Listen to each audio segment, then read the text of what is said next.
Pirates. They're bad-mannered, uneducated men of the sea who drink rum and fill their days by slitting throats and stealing the belongings of others. However, there was one man by the name of Steve Bonnet who was able to break free of these labels because he was well-mannered and well-educated. He was known as the gentlemanly pirate because he came from a place of wealth and prestige. However, he left his rich life behind to become a pirate. In this tale, we will cover the wealthy life Steve left behind, his first few years as an inexperienced captain, and finally his transformation into a truly feared pirate. Now, Steve was born in the Caribbean island of Barbados in 1688 into a very wealthy family. His mother made sure he was well educated, and he inherited his father's large sugar plantation. He had a wife and 4 children. He seemed to have everything a man could ever want, and he lived a life many people would have envied. However, he left this perfect life behind in pursuit of becoming a pirate. Now, historians often disagree why he did this. There's a lot of records of him taking out loans before he ran away, so some say he might have been trying to escape debt. There's also some indication he might have had some marital problems, and he became a pirate just to escape his nagging wife, which is kind of funny. And my favorite explanation is that he was just bored, and him becoming a pirate was just the biggest midlife crisis in history. But for whatever the reason, he left his family behind in his perfect life to become a pirate.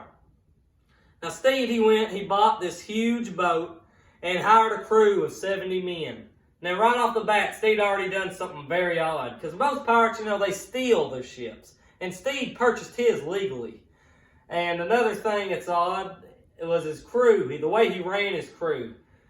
Most pirates, they steal some stuff and they split it up among themselves and say, you get 5%, you get 5%. That's not the way Steve did it. He paid each member of his crew a set salary, and it wouldn't change, and whether they won or lost. So what that meant is that all Steve's crew had a consistent income, which was pretty unusual for pirates. And, Steve, he had a lot of dreams in his head and hope in his heart, but he didn't really have any experience to back it up. He had no experience when it came to commanding a crew, sailing a ship, fighting a battle, robbing a boat. So he had to rely very heavily on his crew for success.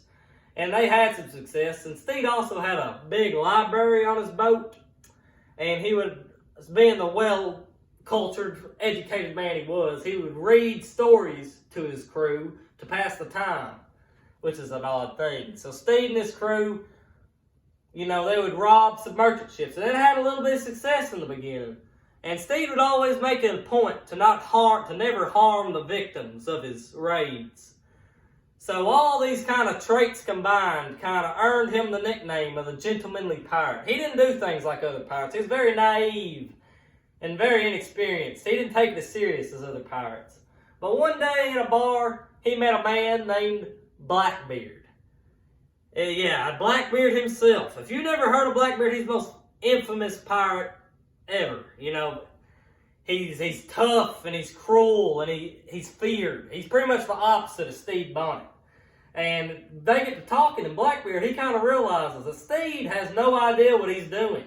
So Blackbeard, he kind of manipulates Steve into making a deal with him. He convinces Steve to work together with Blackbeard. Steve adds his ship to Blackbeard's fleet, and they sail together. And they have a lot of success together. Because Blackbeard, he's a good pirate. He knows what he's doing. And they get a lot of treasure together. They're very, very successful. And they get so much treasure, eventually Steve decides it's time for them to go collect the king's pardon. Now, the king's pardon was a thing they had during this time. The king would offer to pirates where he would forgive all of their pirate crimes in exchange for them to go and become pirate hunters, like bounty hunters. It was to keep the seas safer. And, Steve, he was satisfied with all the treasure he had accumulated. So he was going to go and he was going to collect the pardon. So they go up to this town. He goes into town to get the paperwork, get his pardon. And meanwhile, while Steve's in town, Blackbeard is still on the beach. And he goes on Steve's ship and he steals all Steve's treasure and all Steve's supplies. Steals it from Steve's ship and puts it on Blackbeard's ship. And he bounces. So Steve comes back with his pardon. He finds Blackbeard's ship has just vanished. and he sees his own ship. Steed's ship is just bereft of all supplies but just a few barrels of rice. Steed's own crew, Blackbeard, left stranded on a sandbar just a few miles away. It looked like Steed's pirating career was over. Everything he'd ever worked for up until this point was gone. But Steed was not ready to give up yet. And at this point, Steed, he really started to transform. He became a more serious pirate. He was more feared and more respected. He jumped on that ship and he sailed it by himself. He rescued his crew, and he decided it was time for them to start pirating again. However, he'd just accepted the king's pardon, so he couldn't be a pirate anymore, right? Well, he had a plan. Instead of stealing from merchant ships, he would trade with them. Now, these trades would be transacted at gunpoint, and they'd be heavily one-sided. But he was hoping, like, on a technicality, it wouldn't be counted as piracy. So he traded his few barrels of rice for a fully supplied ship. Before long, his ship had all his supplies again, and he was ready to start pirating again. At this time, Britain was fighting a war with Spain, so they decided if they started robbing some Spanish ships, they'd be able to keep pirating and still stay on the right side of the law. But after a while, they quit trying to play by the rules, and they just became full-fledged pirates again. And they were very successful. Steed was very feared. At this point, he started making prisoners walk the plank, which was very different from the man in the beginning who was never trying to harm victims. So he'd really transformed into a lot meaner, a lot more serious pirate. And him and his crew had collected a lot of wealth. And the British government was getting scared of him. And they sent a man out to hunt him down.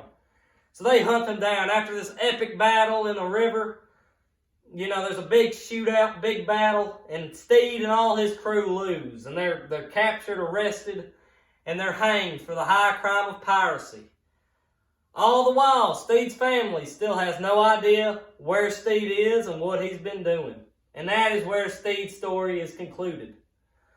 So Steed, he went from a wealthy gentleman to a swashbuckling pirate. Now, even though Steed was born as a gentleman, I think he always had that pirate inside of him. He just needed to put himself in the right situation, right circumstances to bring that out. It really shows how much a man can change.